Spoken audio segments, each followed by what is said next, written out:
Muy bien. Una bendecida mañana para cada uno, un feliz inicio de semana. Vamos a desarrollar nuestras actividades.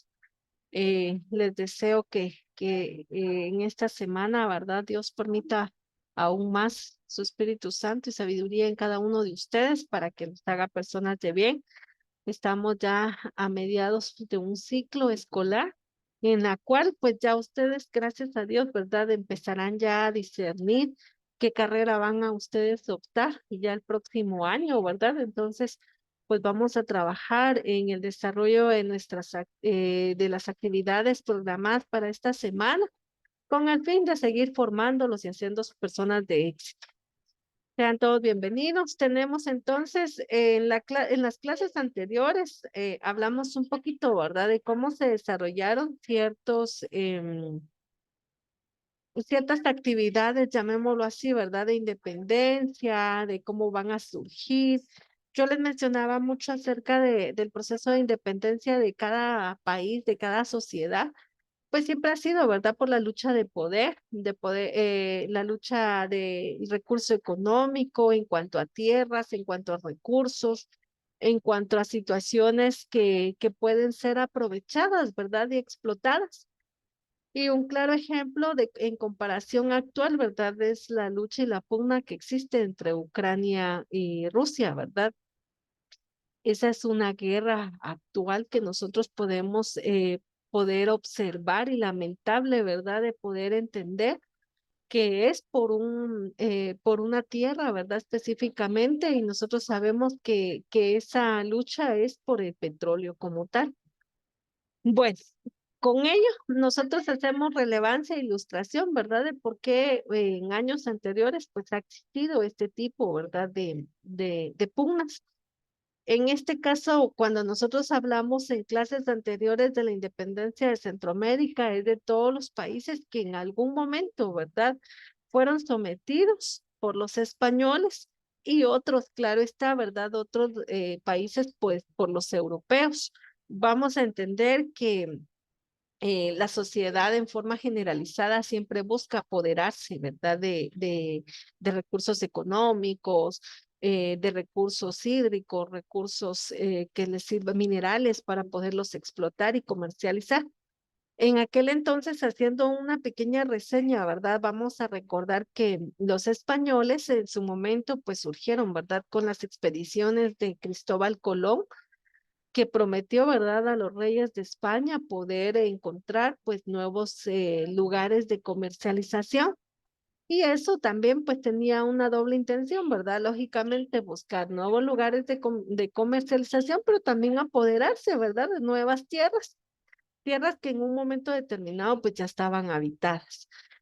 Con ello, entonces nosotros vamos a recordar, ¿verdad?, algunas fases de historia que ustedes ya vieron en primero básico, en segundo básico, en primaria, en donde Cristóbal Colón pues llevó, ¿verdad?, a sus expediciones a poder descubrir nuevas tierras, pero que en algún momento, ¿verdad?, ubicó mal los lugares y también que no fue el único, ¿verdad?, sino antes que él ya había existido pues Américo Vespucio, que había podido observar, ¿verdad?, las tierras americanas, en este caso, por eso es el nombre, ¿verdad?, el continente americano por Américo Vespucio. Durante este periodo de independencia, vamos a encontrar, les mencionaba yo la clase anterior, que los siglos se marcan, ¿verdad? Antes de Cristo, es decir, la era antes de él como tal, antes de Jesús. Y después de él, pues se marca una era distinta. Nosotros vamos a comprender que la parte de historia en cuanto a los mayas, en cuanto al territorio mesoamericano, comprende hasta 1500. En adelante, pues nosotros ya vamos a entender, ¿verdad?, que 1524 fue la invasión de los españoles al territorio guatemalteco. Cuando yo digo guatemalteco, no es que se haya establecido como esa división política de Guatemala que hoy conocemos, sino que en este caso, ¿verdad?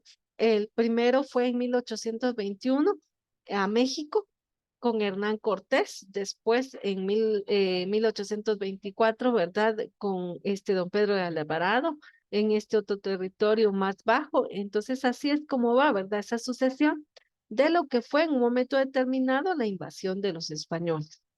Después de que ellos están sometiendo a la población, a todas las personas, ¿verdad? Primero fue a los esclavos que ellos traían consigo, que eran esclavos africanos. Luego a las regiones, a los pobladores de América, que eran como tal, ¿verdad? Los mayas, los aztecas, los incas, los toltecas y todas las culturas que en un momento se desarrollaron dentro de este periodo, el preclásico, el clásico y el posclásico, ¿verdad? Que fue la finalización de estas culturas.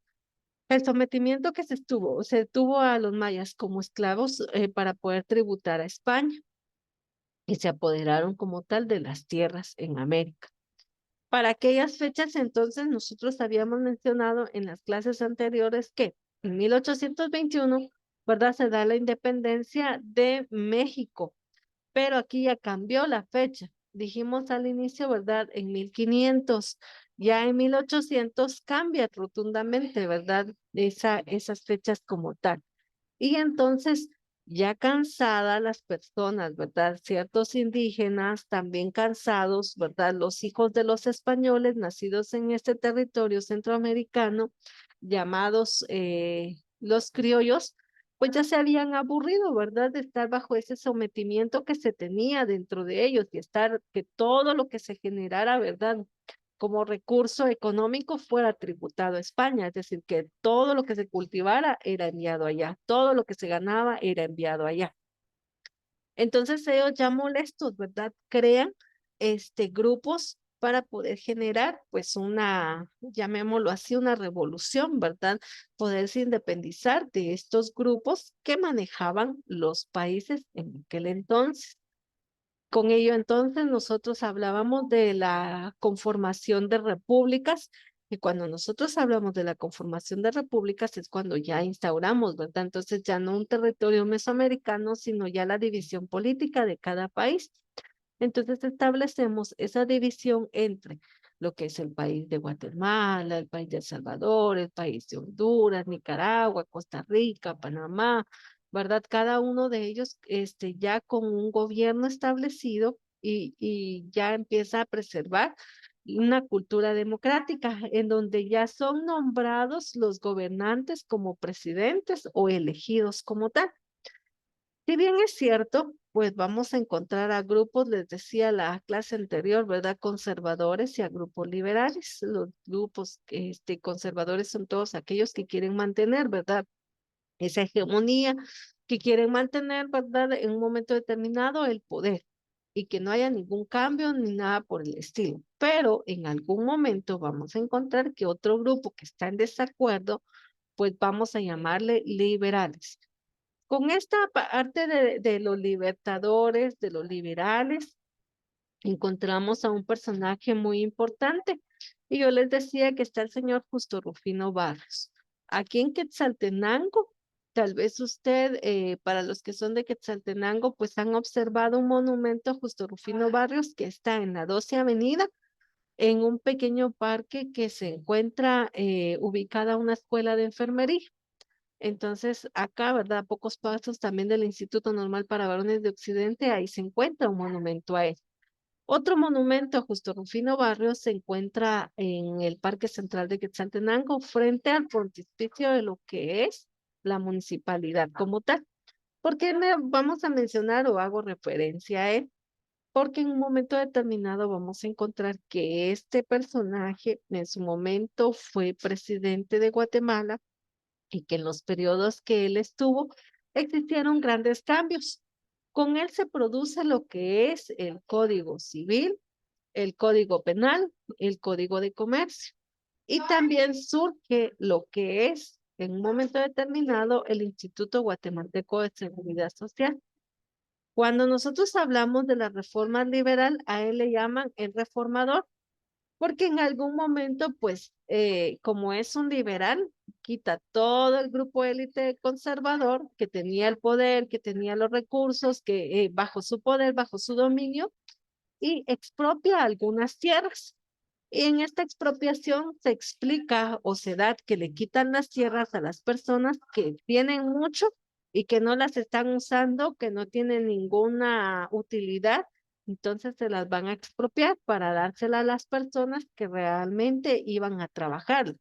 No que se las iban a regalar y se las iban a donar, ¿verdad? Pero más sin embargo, expropiaron algunos lugares que hoy en día siguen siendo, les decía en la clase anterior, ¿verdad? Centros de estudio. Como es sabido, la Iglesia Católica cuando vinieron los españoles, pues fue uno de los grupos, ¿verdad?, que mayor poder tenía también a través de este sistema. Por lo tanto, este señor, Justo Rufino Barrios, lo que hace, ¿verdad?, es que le quita el poder a la Iglesia. Al quitarles el poder a la Iglesia, también cuando yo les llamo, ¿verdad?, de la expropiación, vamos a entender que, por ejemplo, lo que hoy es el Instituto Normal para Varones de Occidente y el Instituto Normal para Señoritas de Occidente eran dos conventos. Uno, donde el de varones, pues era un monasterio, ¿verdad? De varones. Y el de señoritas actualmente, pues era un convento, es decir, para monjas, ¿verdad? Ahí podemos observar que esos dos establecimientos fueron utilizados para poder desarrollar educación y se limita con él, ¿verdad? Esa reforma de que la educación deja de ser totalmente cristiana, ¿verdad? Sino que se convierte en laica. Y ahí es donde nosotros vemos que todas esas reformas que establece este personaje, ¿verdad? Es lo que suma, ¿verdad? A su persona el reformador. Aquí radica, ¿verdad?, la situación del cual yo mencionaba al inicio, porque nosotros en algún momento, ¿verdad?, de nuestra ciudad tiene mucha presencia en monumentos por los mismos cambios que se establecieron, y no solamente a nivel de Quetzaltenango, sino eso fue a nivel nacional, porque ya mencionaba el Código Civil, el Código Penal, el Código de Comercio, lo que es el Instituto de Seguridad Social, ¿verdad? Guatemalteco, entre otros que nosotros pudiéramos mencionar. Esto fue alguna fase que se desarrolló durante estos periodos. Esto es contextualizado a nuestro territorio. Pero como nosotros venimos desarrollando, ¿verdad?, muchos eventos a nivel mundial y les mencionaba que en algún momento, pues la influencia y la trascendencia que se tiene, ¿verdad?, de otros lugares, pues viene a repercutir en sociedades como la nuestra. Recuerdo claramente que les decía en la clase anterior que a veces utilizamos o se emplean, ¿verdad?, diversos objetos, palabras, vestuario que no viene a ser del todo propio, ¿verdad? Que lo haya desarrollado como tal nuestro país, sino es una influencia externa. Entonces, dentro de esas influencias externas, pues, son acontecimientos que han marcado la historia y que, por ende, pues, han repercutido, ¿verdad? A nivel mundial. Dentro de esos acontecimientos, dentro de la historia de la humanidad, aparece y destacan, ¿verdad?, las dos guerras mundiales. Yo les mencionaba en la clase anterior, ¿verdad?, sobre estos puntos, pero vamos a hacer una pequeña realimentación de los temas. Tenemos que los periodos o cambios, pues siempre van a surgir, van a haber aspectos políticos, económicos y sociales en la tecnología, en la ciencia, en el arte, la literatura y el pensamiento del ser humano. Cambios establecidos en fechas distintas que han marcado, ¿verdad?, su precedente dentro de nuestra historia. Para ello, en 1870 se establece la segunda revolución industrial. Recordemos que en 1808 fue la primera. Y con esta segunda, pues se establece, ¿verdad?, los cambios radicales que se tienen en la maquinaria para poder fortalecer ese proceso económico. Dentro del político, tenemos que en 1989, y si usted ve, ¿verdad?, ya cambió de siglo completamente. Se establece, ¿verdad?, Estados Unidos invade Panamá. En 1914, China expulsa a los europeos y se da la Primera Guerra Mundial de 1914 hacia adelante. En la economía, en 1909 se funda la Oficina Internacional de la OIT. En sus siglas, OIT, y tenemos que es Oficina Internacional del Trabajo. Y esta organización, como su nombre lo indica, ¿verdad?, es a nivel mundial. Inicia el método de trabajo en cadena o en force. Y nosotros, como ya vimos, entonces, que si se establece, por ejemplo, la revolución industrial, pues ya se establece que se va a producir elementos importantes que van a destacar dentro de la producción. El triunfo de la Revolución Rusa, porque en su momento vimos que comenzó, ¿verdad?, una Primera Guerra Mundial. La ciencia y tecnología se inventa el aparato de los rayos X, el submarino, el aeroplano y el automóvil. Y ahí nosotros vemos, ¿verdad?, cómo entonces esa segunda revolución industrial viene a marcar mucho dentro del área tecnológica, porque entonces ya nos está presentando, ¿verdad?, otros aparatos, otros instrumentos científicos que han fortalecido el desarrollo de la humanidad. También presenta a Sigmund Freud en cuanto a las teorías, ¿verdad? Y esas teorías las representan diversos aspectos. Tenemos a Sigmund Freud dentro de la psicología, dentro de la educación, dentro de muchas áreas que son importantes para el ser humano como tal.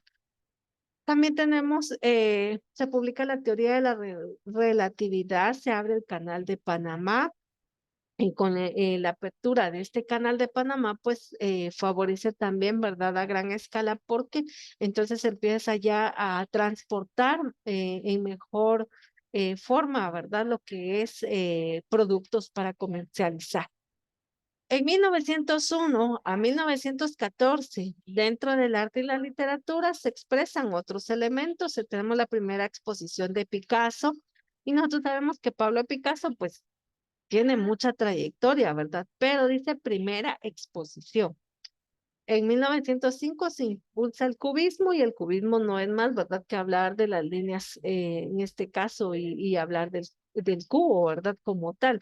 Pero en este caso también vamos a establecer que vamos a hablar, ¿verdad?, sobre elementos importantes dentro de la literatura, dentro del pensamiento como tal. En 1914 se publican obras como Pigmalión, El Platero y yo. Y esas obras literarias, pues yo estoy segura que usted ya las leyó, ¿verdad? En el área de primaria como tal, porque son muy representativas. También tenemos que en 1936 se da el periodo conocido como entreguerras. Cuando nosotros decimos entreguerras es porque hay una guerra, ¿verdad? Dentro del mismo periodo, por eso es de que se establece esa parte. En 1919 está el periodo de dictaduras en Europa. Japón invade Manchuria, Hitler toma el poder en Alemania y se establece la guerra civil en España. Y por eso el anterior, ¿verdad? Entre guerras, porque ahí vamos a observar, ¿verdad?, lo que ha sucedido antes o después.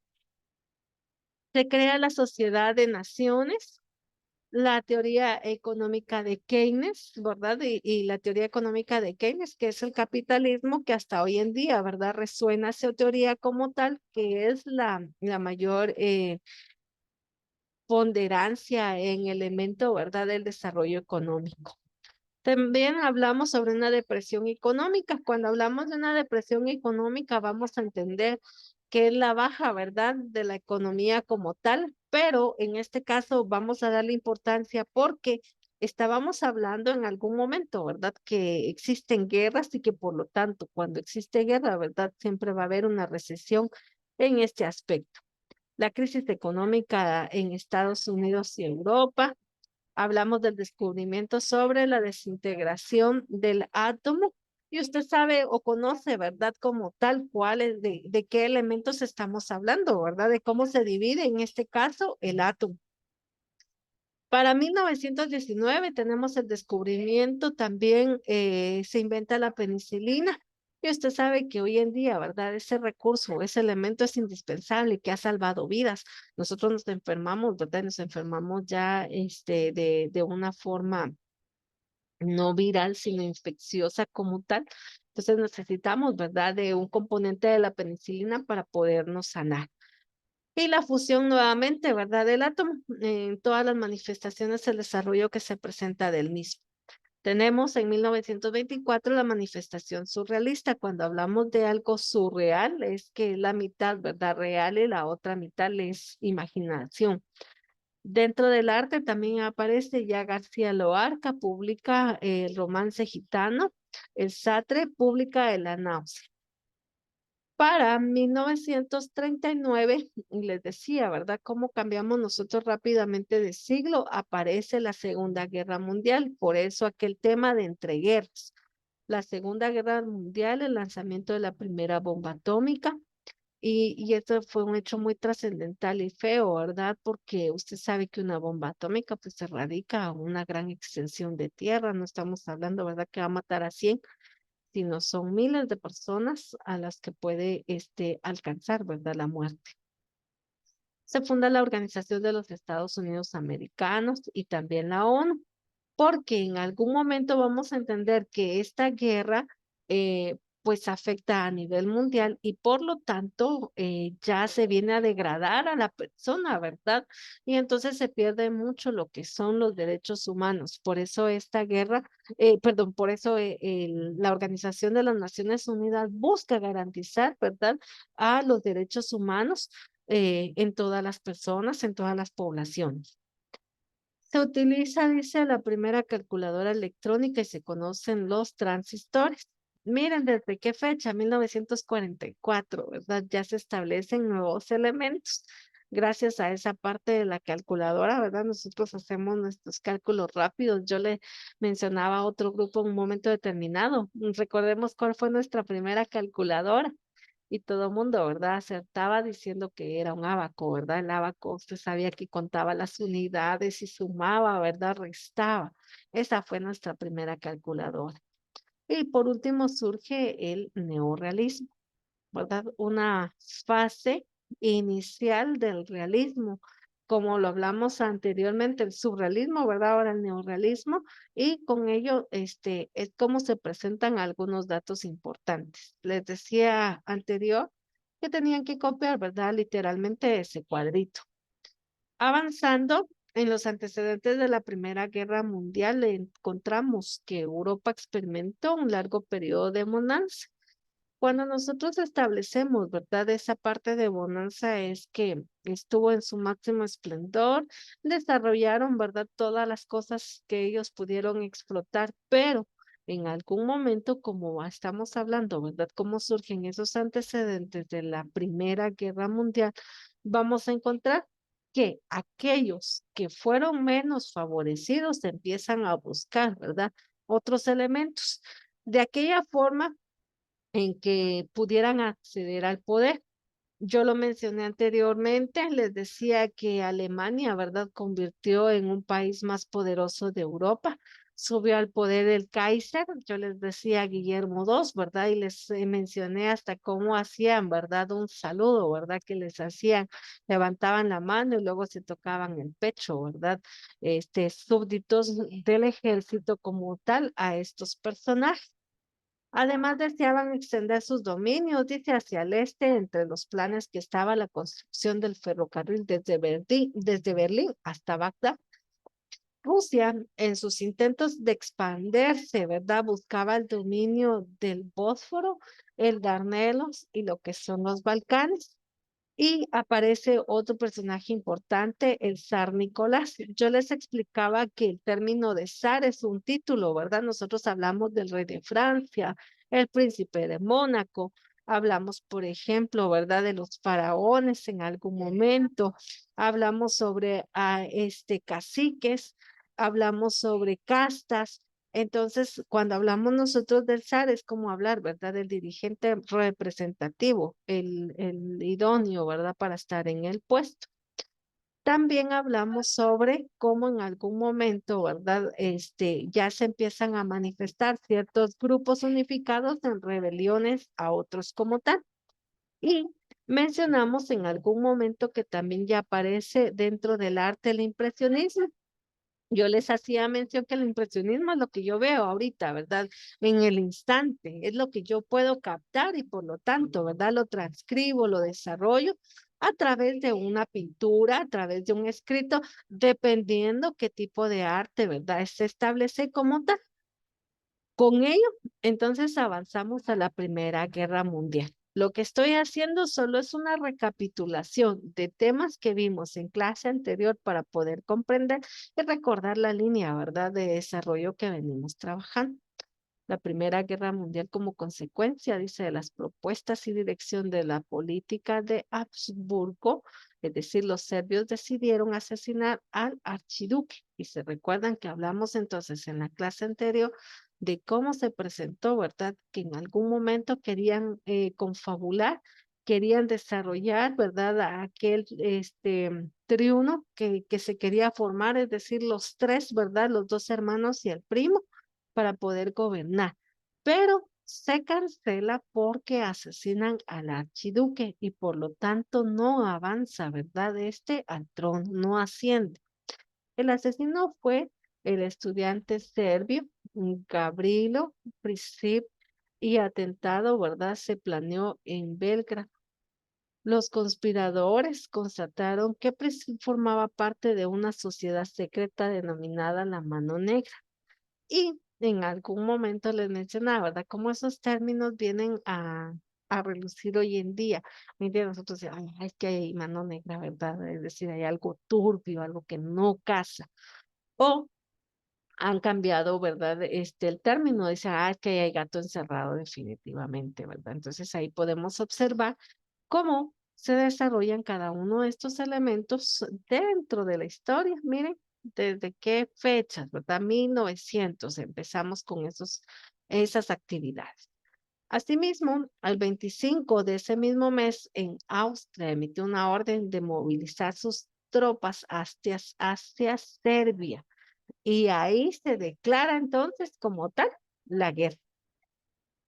Entonces ahí vean, ya dentro de esta declaración de guerra, pues vamos a encontrar que van a haber muchos países, ¿verdad? Que van a tener que sumarse a ellos. Lógicamente, siempre tiene que estar, pues, el ser humano dentro de un bando, ¿verdad? Dentro de un grupo. Y vamos a encontrar a otros que también les gusta involucrarse. Por ejemplo, acá nos dice. Entre Estados Unidos, estos acontecimientos, ¿verdad? Estados Unidos también le declaró la guerra a Alemania el 6 de abril de 1917. Y otra vez vuelvo a recalcar esta parte actual, ¿verdad? Usted sabe que Estados Unidos hoy en día, ¿verdad? Apoya a Ucrania. Y entonces ahí es como vemos, ¿verdad? Cómo se van generalizando y se van formando esos bandos de los cuales les mencionaba al inicio. La revolución se produciría en un territorio, ¿verdad? Obligó a Rusia a retirarse de la guerra. Alemania hizo su última campaña, pero se encontró con la resistencia de los estadounidenses. Y recuerda que entre más grupos sume, ¿verdad? Mayor resistencia se presenta. Con ello entonces tenemos acá, dice la Primera Guerra Mundial, se utilizaron en la primera máscaras de gas, cascos de acero, comunicación inalámbrica, tanques de batalla, lanzallamas, test de cociente intelectual, propaganda fílmica, portaaviones, perros lazarillos, como un suceso, ¿verdad? Sin precedente dentro de la historia. Y en algún momento le decía yo que nosotros vamos marcando esa historia, ¿verdad? Solamente que a veces vemos, por ejemplo, películas de ciencia ficción, mas no sabemos que fue algún momento, ¿verdad? Algún precedente de la historia. Cuando nos decía, yo le mencionaba en la clase anterior, ¿verdad? Ustedes sí vio la película de la Mujer Maravilla, ¿verdad? Utilizaban las máscaras de gas ya para aquel entonces. Y también fue, ¿verdad? Dentro de esas fases, establecer como elementos bélicos para poder generar dentro de esas guerras. Los cascos de acero, le mencionaba yo, ¿verdad? Un acero no en esa magnitud, sino ya suma esa ciencia ficción, le dije en la clase anterior, ¿verdad? El metal que utilizaban, ¿verdad? Para el escudo del Capitán América. Entonces, vean, hay muchas situaciones, chicos, que a veces en las películas están introducidas, pero son parte de precedentes reales, ¿verdad? Que nosotros podemos observar. Y aquí usted puede observar, ¿verdad? Esa trinchera que se puede mantener dentro de estos elementos. Tenemos Revolución Rusa. En la Primera Guerra Mundial, Rusia combatió al lado de las potencias europeas, pero la debilidad del gobierno de Zar Nicolás II la hizo blanco fácil a cualquier ataque. A esto se sumó la inflación de los precios, de los alimentos y la escasez en las ciudades. y provocó que el pueblo, ¿verdad?, se levantara en su contra. Es decir, que el mismo pueblo ya no quería saber más de guerra porque ya no habían recursos, ya no había comida, ya no había nada. Así que renuncia Nicolás II, asumiendo en el poder provisional que conformó una Duma, ¿verdad? Un grupo, un gobierno. En este fue los representantes, ¿verdad? Obreros. La revolución consistió en transformar la autocracia en una monarquía constitucional. Y esa monarquía constitucional vamos a entender que va a haber un gobernante, va a haber un rey, va a haber una persona que va a dirigir, pero va a estar sometida bajo el escrutinio, ¿verdad?, de toda la sociedad. Luego aparecían aquellos personajes que yo mencionaba, ¿verdad? A Lenin, a Trotsky, Joseph Stanley. Y usted tal vez en algún momento le dije, ¿verdad? Estos personajes hasta generan controversia hoy en día, ¿verdad? Porque en la sociedad actual, pues hay muchos delincuentes que se han apodado con estos sobrenombres, ¿verdad? Por la misma ilustración que se tiene que fueron los personajes más bélicos, más duros dentro de la época. Muy bien, chicos, nos vamos a quedar hasta aquí y luego vamos a avanzar con el periodo entre guerras, que es lo que nos compete como tal establecer. ¿Alguna duda o comentario?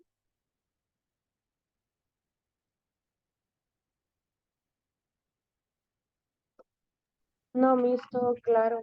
Muchas gracias, Sua. Que tengan una feliz mañana. Pueden pasar a su siguiente clase. Por favor, no olviden revisar la plataforma en cuanto a las tareas. Feliz día para todos. Adiós, Miss, nos vemos. Nos vemos.